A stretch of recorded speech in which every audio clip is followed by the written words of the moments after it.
맞습니다. 사랑합니다. 축복합니다.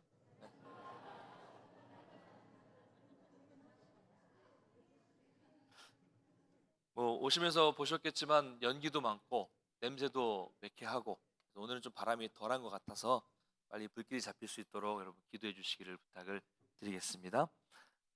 지난 시간에 우리가 야곱의 가족들이 세겜에 정착했고, 디나가 세겜의 딸들을, 그 세상에 있는 세겜의 딸들을 보러 나갔다가 부끄러운 일을 당한 사건을 살펴봤습니다. 원래 야곱이 가야 할 땅은 세겜이 아니었어요. 원래 베델이었죠. 근데 이 믿음의 눈이 아니라 세상의 눈으로, 자기 눈에 보기 좋은 대로 세겜에, 살기 좋은 땅에 정착했기 때문에 디나가 이런 일을, 끔찍한 일을 당했습니다. 그러므로 우리의 선택은 아주 중요합니다.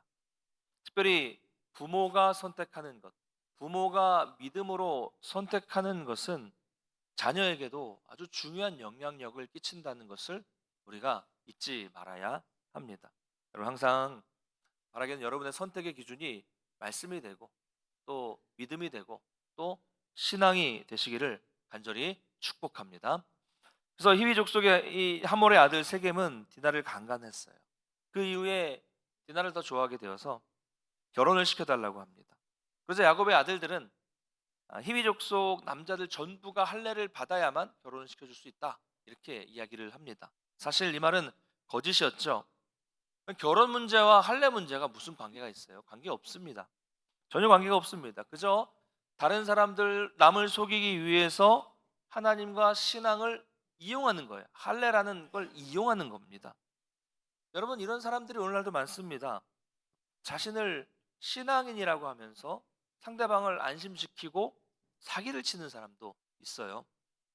자기 직분을 이야기해요. 나는 어느 교회 권사다, 집사다, 뭐 장로다. 말할 때마다 하나님을 언급하지만 결국은 자기 직분과 하나님을 이용해서 자기 이익을 얻기 위한 그런 사람들도 있습니다. 그러니까 우리가 정말 이 부분을 조심해야 돼요. 지금 야곱의 아들들은 할례, 즉 하나님이 주신 할례, 하나님을 자기들의 거짓에 이용하고 있는 거예요. 이용할 뿐입니다. 그랬더니 하몰과 그의 아들 세겜은 이 제안을 좋게 받아들입니다. 사실 이 사람들이 할례가 뭔지를 알아요? 몰라요. 의미도 모릅니다. 그런데 세겜은 뭐라고 얘기했습니까? 자기가 잘못을 해놓고도 이 디나와 결혼을 하게 해주기만 한다면 뭐 혼수든 뭐 재물이든 뭐든지 원하는 대로 나 돈이면 돈 다 주겠다, 이렇게 얘기를 했는데, 지금 야곱의 아들들은 뭐라고 하는 거예요? 아니, 돈 필요 없다. 돈은 안 줘도 되니까 돈 안 드는 할례만 해라, 이렇게 하니까 당연히 세겜은 좋게 받아들이는 거죠. 하물과 세겜은 좋게, 돈 없어도 돼? 네. 여러분, 돈 안 내도 된다는데 싫은 분 계세요? 네. 돈 안 내도 되는데 싫은 분 계십니까? 저도 돈 안 내고 가라고 하면 좋아요. 좋습니다. 얼마 전에 서울에 일이 있어서 저희 세 식구가 같이 갔습니다. 일을 끝내고 식당에서 음식을 아주 맛있게 먹었어요. 그리고 이제 식사를 다 마치고 계산을 하려고 하는데 직원이 뭐 계산이 다 됐으니까 가라는 거예요. 그래서 제가, 아유, 그럴 리 없어요. 아는 사람이 없습니다. 그냥 저는 아는 사람이 없어요. 뭔가 잘못됐을 테니까 다시 알아보세요. 그렇게 얘기를 했어요. 근데 직원은 계속 기록이 없다, 계산이 됐으니까 자꾸 가라고 하고, 저는 아니다, 난 안 간다라고 얘기를 하고, 뭐 이런 일이 이렇게 벌어졌습니다. 그래서 자꾸 이렇게 실랑이를 하니까 다른 직원이 와서 이렇게 말합니다. 어떤 분이 가시면서 저기 아이와 함께 있는 그 세 식구 저기 테이블도 같이 계산해 달라라고 해서 계산을 그분이 하셨으니까 그냥 가면 된다는 거예요. 돈 안 내고 가라고 하니까 너무 기분이 좋더라고요. 선물 받은 기분이었어요. 네. 여러분, 아직도 그분이 누군지 모릅니다. 네. 여러분, 혹시 사당동에서 사당동에서 저희들의 식사비를 대신 지불하고 가신 분이 계시면 꼭 연락을 주십시오. 감사도 못 드렸어요. 너무 궁금해가지고 며칠 잠을 못 잤다니까. 누굴까 아내하고 계속 누굴까 막 계속, 아내는 자기 아는 사람일 거라고, 저는 제 아는 사람일 거라고 막 그러면서 며칠 잠을 못 잤어요. 네. 여러분, 어쨌든 지금 이런 상황이죠. 돈은 필요 없다, 그냥 할례만 받으면 된다고 하니까 기쁜 거예요. 손해 볼 게 없어. 자기들에게 손해 볼 게 없잖아요. 우선 오늘 말씀에도 나와 있지만 세겜은 이 야곱의 가족들이 다 들어와서 살 수 있을 정도로 넓은 땅입니다. 여유가 있어요. 넉넉한 곳이었습니다. 그리고 고대에 이 많은 사람들이 같이 자기들과 연합할 수 있다는 것은 군사적으로도 아주 유용하고 힘이 되는 것이었고요. 또 거기다 23절 말씀처럼 야곱이 부자였잖아요. 야곱이 가축도 많고 뭐 재산도 많았기 때문에 야곱의 가족이 들어오면 그 재산, 가축들도 다 우리의 것이 된다라고 생각을 하니까, 경제적인 것만 생각하니까 정말 엄청난 이익이 생긴다고 생각한 것입니다. 그래서 너무 기쁜 마음으로 그 즉시 하몰과 그 아들 세겜은 성읍으로 돌아가서 성문에서 사람들에게 이 사실을 알립니다. 그리고 사람들을 이제 설득하기 시작하죠. 근데 여러분, 이게 할례라는 게 설득이 쉽겠습니까? 할례는 요즘 말로 하자면 포경수술과 같아요. 남자의 생식의 표피를 자르는 거죠. 이게 생소한 거예요, 그 사람들한테는. 요즘에야 뭐 의술이 좋아서 뭐 약도 좋고요, 뭐 진통제도 좋고, 덧날 일도 없고, 뭐 통증도 덜하죠. 마취도 할 수 있고요, 도구도 좋습니다. 그런데도 겁나는 게, 그렇잖아요. 겁나는 수술이에요. 아이들 뭐 하다 한 분들도 계시겠지만 겁나는 거예요. 수술을 하면 며칠 동안은 움직이기도 불편하고 완전히 회복되려면 4주에서 6주 정도가 걸리기 때문에 그렇습니다. 요즘에도 그래요. 근데 당신 어땠을까요? 진통제, 뭐 약 이런 거 없어요. 마취는 무슨 마취입니까? 예? 게다가 당시에는 뭘로 했냐면 부싯돌로 했습니다. 부싯돌. 예, 칼도 아니고 부싯돌이에요. 아무리 돌을 날카롭게 잘라내고 간다고 해도 이 생살을 돌로 잘라내는 것이니까 이게 쉽게 동의하기는 어려웠을 것입니다. 잘못하면 덧날 수도 있고요. 할례를 당하면 며칠은 일도 못하고 움직이지도 못합니다. 그런데도 세겜은 오로지 뭐 때문에요? 이 디나와 결혼을 하기 위해서, 결혼을 통해서 생기는 이익들만 사람들에게 계속 얘기하는 거예요. 참 이 사람들이 들어오면 좋다, 뭐 경제적으로도 좋아진다, 막 이런 얘기를 하면서 설득하게 됩니다. 그래서 결국 그 설득에 넘어가서 이 모든 남자가 할례를 받게 되는 것입니다. 근데 이 파장이 너무 컸어요. 이후에 더욱더 끔찍한 일이 벌어집니다. 오늘 25절과 26절 한번 같이 읽어보겠습니다. 25절 26절 시작. 제3일에 제3일에 아직 아직 그들이 그들이 야파할 아파할 때에 때에 야곱의 두 아들 디나의 오라버니 시몬과 레위가 각기 칼을 가지고 가서 몰래 그 성읍을 기습하여 그 그 모든 모든 남자를 남자를 죽이고 죽이고 칼로 칼로 하몰과 하몰과 그의 그의 아들 아들 세겜을 세겜을 죽이고 죽이고 디나를 디나를 세겜의 세겜의 집에서 집에서 데려오고. 데려오고. 이 야곱의 아들들 중에서 시몬과 레위가 할례를 받아 고통받고 있는 히위 족속의 남자를 다 죽입니다. 왜 시몬과 레위가 이 두 사람만 그랬을까요? 성경을 보니까 디나의 오라버니라고 말하고 있어요. 그러니까 레아에게서 태어난 시므온, 레위, 디나, 그러니까 한 어머니에게서 태어난 자녀들이니까 디나의 일을 듣고 가장 분노한 아들이 바로 시몬과 레위였다는 거죠. 그들은 히위 족속이 훨씬 많았기 때문에 함부로 갈 수 없죠. 그래서 그들이 할례를 받아서 움직일 수 없었을 때 가장 고통이 클 때를 기억하고 그때 찾아가서 칼로 죽인 것입니다. 그러니까 이 모든 것이 처음부터 거짓말부터 다 계획이 돼 있었다는 거예요. 야곱의 아들들은 할례를 받아본 사람들이잖아요. 그러니까 할례를 행하면 가장 움직이기 어려운 때가 언제인지를 다 알고 계산하고 있었다는 거죠. 이건 완전히 계획된 범죄였습니다. 시몬과 레위는 모든 남자를 단칼에 죽여요. 쉽죠. 또 하몰도 죽이고, 그 일을 한 문제의 근원인 세겜까지 죽이고 나서는 세겜 집에 갇혀 있었던 동생 디나를 데리고 집으로 돌아왔습니다. 자, 집으로 돌아오자 이제 남아 있는 나머지 아들들은, 이제 그쪽 족속들 남자 다 죽었잖아요. 그러니까 그 남자들이 다 죽은 성읍으로 가서 성을 노략질하기 시작합니다. 귀중품을 다 훔치고 그들의 가축을 다 훔쳐오고 부녀자와 아이들을 다 포로로 잡아오고요. 여러분, 유목 생활을 하던 그들에 비해서 이 사람들은 숫자도 많았고요. 그리고 정착해서 살았기 때문에 그 집에 보면 훔칠 물건들, 귀중품들이 너무 많았던 거죠. 그래서 그들 성경을 보니까 그 많은 집의 안에까지 들어가서 모든 것을 다 훔쳐왔다고, 노략질했다고 말씀하고 있어요. 여러분, 복수심에 불타다 못해 욕심과 광기가 가득한 학살자, 약탈자의 모습을 지금 보이고 있는 것입니다. 여러분, 어떤 느낌이 드세요? 이 야곱의 아들들이 그랬다는 거예요. 여러분, 이게 하나님의 백성의 모습이 맞습니까? 오늘날로 치자면 여러분, 성도가 이럴 수 있어요? 성도가 약탈하고 죽이고 속이고 훔쳐가고 강도죠. 결국 야곱의 아들들은 할례라는 것을 통해서 하나님을 내세워서 엄청난 학살을 벌인 것입니다. 여러분, 있을 수 없는 행동이에요. 우리가 조심해야 됩니다. 하나님의 이름을 팔아서 하나님의 이름을 내세워서 우리의 이익을 챙겨서는 안 됩니다. 하나님의 일이라고 하면서 우리의 욕망과 욕심을 채워서는 안 됩니다. 하나님 하나님 하면서 장사하지 마십시오.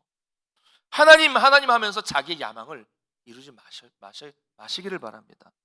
하나님을 내세워서 이런 무시무시한 행동을 우리가 정당화해서는 안 된다는 거예요. 30절 한번 읽어볼까요? 30절 같이 읽겠습니다. 시작. 야곱이 시몬과 레위에게 이르되 너희가 내게 화를 끼쳐 나로 하여금 이 땅의 주민 곧 가나안 족속과 브리스 족속에게 악취를 내게 하였도다. 나는 수가 적은즉 그들이 모여 나를 치고 나를 죽이리니 그러면 나와 내 집이 멸망하리라. 아멘. 여러분들 보십시오. 그동안 어디 있다가 이제야 야곱이 등장하고 있어요. 여러분 느끼셨는지 모르겠지만 34장을 볼 때 야곱이 잘 보이지 않습니다. 처음 디나가 부끄러운 일을 당했다고 소식을 들었을 때는 별다른 반응이 없이 그냥 아들들이 돌아오기만을 기다리고 있었어요. 그리고 하몰이 이 결혼에 대해서 이야기하기 위해서 찾아왔을 때는 야곱은 한 발짝 뒤에 있었던 것 같아요. 안 나와요. 누가 얘기해요? 야곱의 아들들이 이야기합니다. 자, 하몰이 왔으면 야곱이 말하는 게 맞아요. 근데 하몰이 왔는데 야곱은 사라지고 야곱의 아들들이 하몰과 대화를 합니다. 아들들이 거짓으로 말했을 때도 야곱은 등장하지 않습니다. 시몬과 레위가 희위 족속들을 죽이러 갔을 때도 등장하지 않고 아들들이 노략질을 했을 때도 말리지 않았습니다. 그리고 모든 죄를 다 저지르고 난 뒤에야 두려움에 떨면서 야단치지만 이미 모든 일은 다 벌어졌어요. 자, 근데 여러분 오늘 말씀을 30절을 보시면 야곱이 지금 왜 화가 났습니까? 왜 화가 났죠? 디나가 강간을 당해서가 아니었어요. 자기 아들들이 이 사람들을 거짓말로 속여서 화가 난 것도 아닙니다.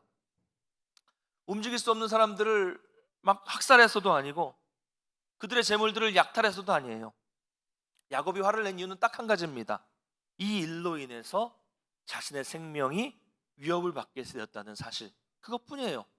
오늘 30절 보면 나밖에 없어요. 아직도 가족에게는 지금 엄청난 일이 벌어졌는데 야곱은 온통 나밖에는 관심이 없었다는 거죠. 야곱의 말대로 곧 주변에 소문이 퍼질 겁니다. 야곱의 아들들이 속임수로 남자들을 속여서 그들이 움직이지 못할 때 잔인하게 다 전멸하고 약탈했다. 그러면 이 소문을 듣는 많은 가나안 족속들이 있어요. 그 주변에 있는 남자들이 여러분 이 소문 듣고 가만히 있겠어요? 우리 지역에 들어와서 우리 남자들 다 죽였다는데 가만히 있겠습니까? 다 야곱의 가족들을 주시하게 되고 기회가 생기면 대신 복수해 주려 하겠죠. 야곱은 그게 두려웠던 거예요. 이제 큰일 났다. 주변 민족들이 우리를 치러 오면 난 죽었다. 우리는 수도 적은데 이거 어떻게 감당하냐? 왜 너희는 왜 그랬냐? 오로지 이런 걱정이었다는 거죠. 여러분 그 어디에도 디나에 대해서 위로하거나 걱정하는 말이 없어요. 야곱의 아들들이 속임수를 쓰고 복수할 때 말리거나 책망하는 모습도 없어요. 그러나 문제가 커지니까 이제야 나서서 자기만 걱정하고 있다는 거죠. 여러분, 그러나 하나님의 백성이라면 이런 큰일이 벌어졌어요. 이미 벌어졌던 건 어쩔 수 없다고 쳐도 그러면 뭘 걱정해야 될까요? 무엇을 두려워야 될까요? 하나님의 말씀을 어기게 된 것을 걱정해야지. 이게 먼저잖아요. 하나님의 말씀을 어기게 된 것, 또 자신이 아버지로서 믿음의 가장으로서 자녀들을 제대로 교육하지 못한 것에 대한 회개가 있어야 되고요. 또 거짓말로 그들을 속이고 다른 사람들을 학살하고 약탈한 것에 대한 가슴 아픈 회개가 있어야 되고요. 또 어떻게 하면 이 상황은 벌어졌는데 이 상황 속에서 하나님의 용서를 구하고 도우심을 구할 수 있을까? 그리고 앞으로 우리가 어떻게 하나님의 백성으로서 이 땅을 살아가야 될지를 이걸 고민해야 되는 거죠. 근데 야곱은 아버지로서 역할도 없었고 믿음의 가장으로서의 모습도 보이지 못했습니다. 이 이야기를 들은 아들들이 오죽 답답했으면 시몬과 레위가 이렇게 말합니다. 31절인데요. 그들이 우리 누이를 창녀처럼 대하는 것이 옳습니까? 이게 맞습니까? 대들어요. 대들어도 야곱은 할 말이 없어요. 사랑하는 성도 여러분, 그렇다면 지난 시간부터 오늘까지 이 모든 일이 왜 생긴 것입니까? 지난 시간에 말씀드린 것처럼 야곱이 가야 할 곳에 가지 않았고 있어야 할 곳에 있지 않았기 때문입니다. 말씀에 따라 베델에 갔어야 되는데 에서와의 문제가 해결되니까 눈에 보기 좋은 대로 세겜에 머물러서 정착했기 때문이에요. 자기의 욕심 때문에 세겜에 정착하게 되니까 딸이 수치를 당했고 아들들이 거짓말로 속이고 살인하고 노략질하는 자들이 된 것입니다. 여러분, 이건 어디까지나 야곱의 책임이죠. 자, 그런데 오늘은 또 한 가지 이유를 좀 살펴보겠습니다. 다음 시간에도 살펴보겠지만 우리 창세기 35장 2절부터 4절까지 말씀을 한번 읽어보겠습니다. 2절, 3절, 4절 시작. 야곱이 이에 자기 집안 사람과 자기와 함께한 모든 자에게 이르되 너희 중에 있는 이방 신상들을 버리고 자신을 정결하게 하고 너희들의 의복을 바꾸어 입으라. 우리가 일어나 베델로 올라가자. 내 환난 날에 내게 응답하시며 내가 가는 길에서 나와 함께하신 하나님께 내가 거기서 제단을 쌓으려 하노라 하매 그들이 자기 손에 있는 모든 이방 신상들과 자기 귀에 있는 귀고리들을 야곱에게 주는지라. 야곱이 그것들을 세겜 근처 상수리 나무 아래에 묻고. 여러분, 어떻습니까? 놀랍지 않습니까? 아직도 야곱의 가족들에게 많은 이방 신상들이 있었다는 것이 너무 놀라운 일입니다. 자, 다시 말하면 이들은 하나님을 잘 섬기고 하나님께 예배도 드리고 하나님을 온전히 섬기는 것 같았지만 사실은 우상도 여전히 섬기고 있는 양다리를 걸치고 있었다는 거예요. 그러니까 신앙생활을 하면서도 하고 싶은 대로 세상에서 다 하고 살았다는 거죠. 여러분, 야곱이 이 앞에서 33장에서 에서와의 문제가 해결된 다음에 어떤 고백을 했습니까? 엘 엘로헤 이스라엘. 그렇죠. 그 하나님이 이스라엘의 하나님, 나의 하나님이라는 고백을 했어요. 그런데 그 고백을 하는 순간에도 이 사람들은 뭐라고 있었다고요? 우상을 섬겼다는 거예요. 그 하나님이 나의 하나님이다 라고 하는 순간에도 여전히 우상이 그들에게 있었다는 겁니다. 그들이 이런 상태에 있었으니 분별을 할 수 있었을까요? 그래서 잊지 말아야 될 세겜에 있게 된 거고요. 지나가 강간을 당하게 된 것이고 아들들은 학살자가 된 겁니다. 여러분, 우리가 이런 경우도 많습니다. 많아요. 우리는 입술로 나는 주님만 섬기겠습니다. 오직 주의 말씀만 따르겠습니다. 온갖 멋있는 고백과 멋있는 찬양들을 잘하죠. 그런데 그렇게 찬양하고 그렇게 고백해놓고 실제로 세상에 나가서는 주님만을 섬기지는 않습니다. 사람도 따르고 세상도 따르고 세상의 가치관도 따르고 심지어 어떤 분들은 점도 보고 타로도 하고 오늘의 운세 보기도 하고 또 어떤 분들은 주님이 이 주님만 있냐 술주자 하면서 막 그 주님을 따라가기도 하고 교회를 다니고 고백을 하면서 마음대로 할 거 다 아는 분들도 있습니다. 여러분, 그런 신앙에 분별력이 있겠어요? 그런 신앙에 하나님의 뜻을 제대로 분별할 수 있겠습니까? 그러다 보면 잊지 말아야 될 곳에 가게 되는 거예요. 하나님을 찬양하면서도 죄의 자리에 잘못된 자리에 있을 수 있다는 거예요. 이거 말이 안 되죠. 앞뒤가 안 맞는 것이지만 있어서도 안 되는 일이지만 이런 일들이 신앙인들에게 많이 생긴다는 것입니다. 그러면서도 자기는 지금 잘 믿고 있다고 착각하게 되는 거죠. 사랑하는 성도 여러분, 우리는 야곱의 아들들의 끔찍한 모습을 보았습니다. 부모의 역할이 얼마나 중요한지를 알 수 있어요. 부모가 신앙 안에서 우리 자녀들을 잘 가르쳐야 됩니다. 여러분, 하나님을 만난 야곱의 아들들인데 지금 무슨 행동을 했어요?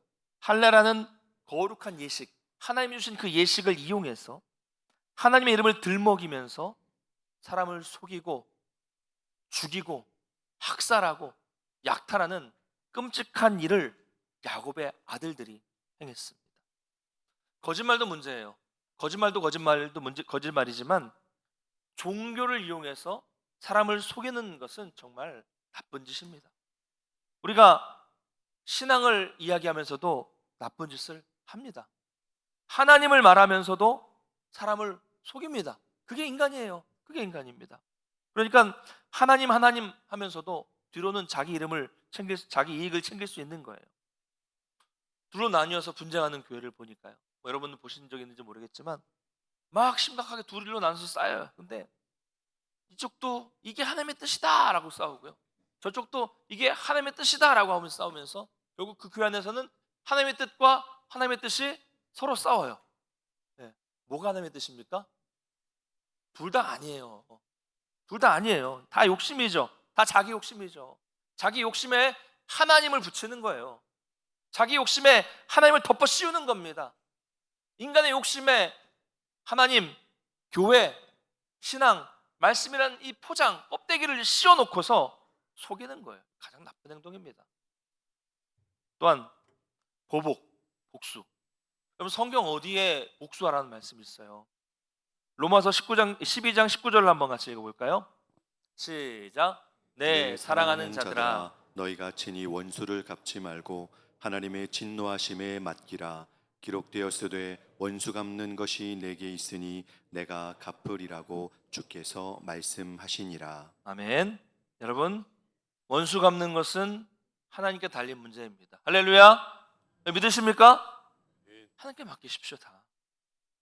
예수님은 원수를 용서하고 사랑하라고 가르치셨습니다. 예수님만 그렇게 하신 거예요. 신약에만 있는 게 아니에요. 이미 구약에도 레위기를 보면 원수를 갚지 말고 동포를 원망하지 말라. 신명기에도 원수를 갚지 말라고 말씀하고 있어요. 어렵죠? 어렵지만 신앙인이니까 해야 됩니다. 우리도 못하면, 우리가 안 하면 도대체 세상에서 누가 할 수 있겠습니까? 여러분, 억울하고 화가 나도 하나님께 맡기십시오. 그러면 하나님께서 하나님의 방식으로 악을 행한 자들을 심판하신다는 것을 믿으시기 바랍니다. 그런데 성경을 보면 항상 하나님이 이 악한 사람들을 심판하실 때 어떻게 하시냐면 다른 민족을 일으켜서 심판하시더라고요.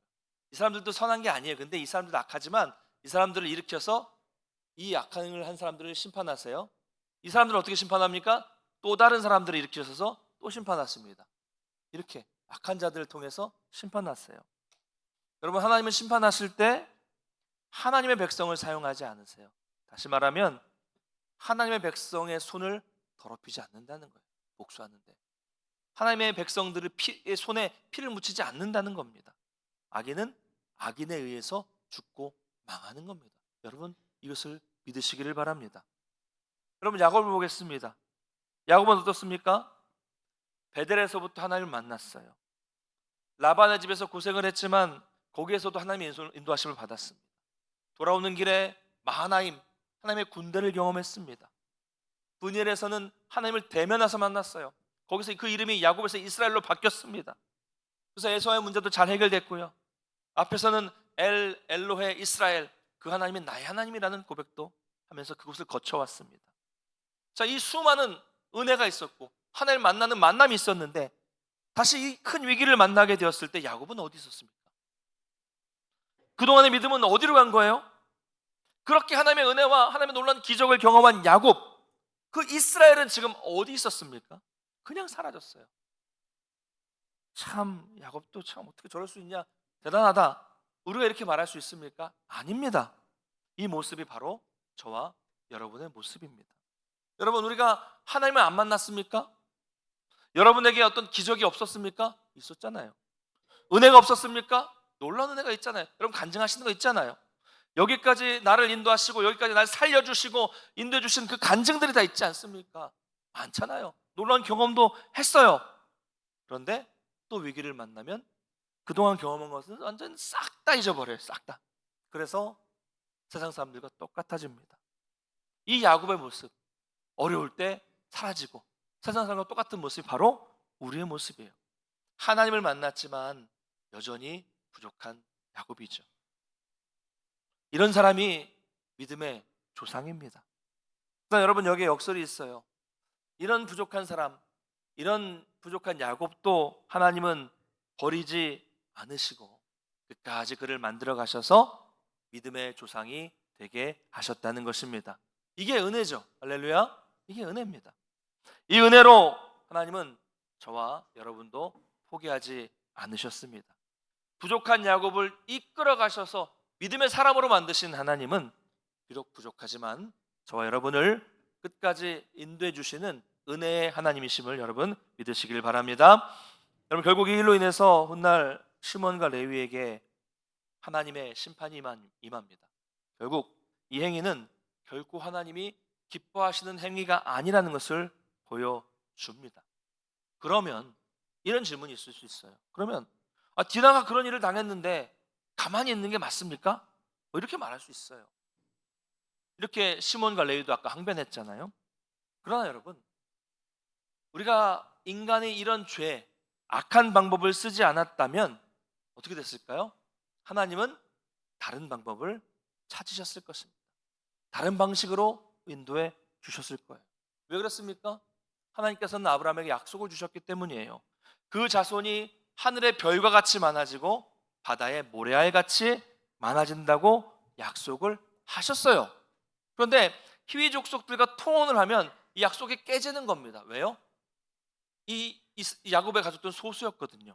그렇기 때문에 숫자가 적은 야곱의 후손들은 그냥 그렇게 사라지게 되는 것이기 때문에 그렇습니다. 이건 하나님의 뜻이 아니었어요. 그러므로 이들이 이런 악행을 하지 않았어도 하나님은 다른 방법을 찾으셨을 거예요. 다른 방식으로 그 죄를 지은 자들을 심판하셨을 것입니다. 다른 방법이 있었어요. 여러분, 우리가 짓는 죄를 하나님과 관련해서 합리화할 수 없다는 거예요. 그렇게 돼서 우리가 그렇게 한 거 아닙니까? 아니라니까요. 거짓은 죄입니다. 보복은 더욱더 큰 죄예요. 우리는 진실해야 되고 심판은 하나님께 맡기는 겁니다. 그러면 하나님이 알아서 해 주십니다. 이것을 믿는 것이 믿음이라는 것을 여러분 기억하시기 바랍니다. 말씀 맺겠습니다. 사랑하는 성도 여러분, 오늘 말씀을 기억하시면서 이 세상 속에 시선을 두지 마시고 이 세상에 머물지 마시고 말씀에 따라 계속 전진해 가시기를 주님의 이름으로 축원합니다. 우리가 세상에 흔들리지 않고 말씀을 따라가기만 하면 오늘 야곱의 아들들과 같은 이런 심각한 범죄를 짓지 않게 될 것입니다. 우리가 흔들리지 않고 하나님이 불러주신 그 부르심을 따라가기만 하면 우리 가운데 이런 끔찍하고 비극적인 일이 생기지 않을 것입니다.